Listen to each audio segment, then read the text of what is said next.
মঙ্গলদৈ মিছামাৰী চাপৰিত চাঞ্চল্যকৰ ঘটনা জানাজা দিয়াৰ পাছত ঘৰলৈ আহিল যুৱক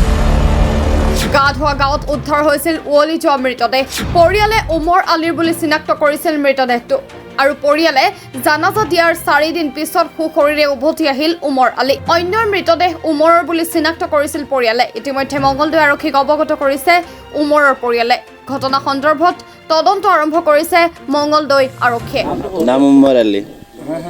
উমৰ আলী ঘৰ এতিয়া মিছামাৰী বুলি কৈ মিছামাৰীতে আছো এনে ঠিকেনা গা ধোৱা আজি মৃত্যু বুলি জানাজাৰ কৰি দিলা কোনোবাই মোক মাৰি পেলাইছে বুলি শুনবাও এনেকা বুলি খবৰ দিলা খবৰ পালো মই ঘৰত নাছিলো কাম কৰিব গৈছিলো এই বাহিৰত নাই এইখিনি চাপৰি কাম কৰিব গৈছিলো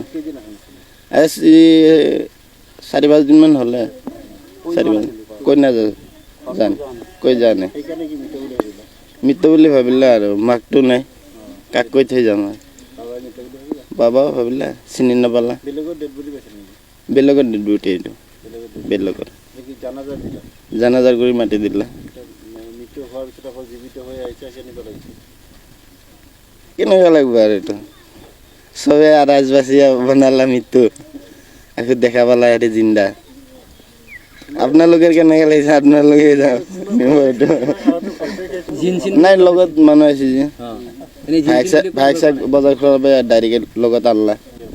লগৰে এইকেইটা হেৰি বজাৰ কৰি আছে কিবা কৰি আছে দেখা পাই আছে মৰা মানুহ বজাৰ কৰি আছে মানে দোকানত গৈছো মই হেৰি ফল কিনবা ফল দোকানীয়ে ক'লা তোমাক মাটি দি থৈ আহিলো তুমি ফল কিনবা আহিছা সেনেকৈ কৈ আছে নিজৰ ঘৰত মই আছো এতিয়া বাপেক আছে খালি আৰু মোৰ ল'ৰাটো জনালাউদ্দিন বিয়া হৈছে দুটা মই চাই বিৰি চিৰি খাওঁ আৰু চাদা বিৰি চিৰি খাওঁ আৰু থানাত এই মাতিছিল আৰু ৰাতিত গৈছিল থানাত মোক একো কোৱা নাই মাতি দিলা ছাৰে ক'লা তোক মৃত্যু বুলি মাতি দিলা পিছে ক যা বুলি কৈছিল গুচি আহিছোঁ এই মোৰ ভায়েকৰ লগত ডাঙৰ ভায়েকৰ লগত কেনেকুৱা লাগিব ভাবি লওক আচৰিত সেইটো কথাটো ভাববা লগা কথা মাতি দিলা মৰাই নাই নাই চিনি পোৱা নাই মোকতো বোলে এনেকৈ বাছ ওলছে মাটি দিওঁতে দেখাও ভাল দেখাব পৰা নাই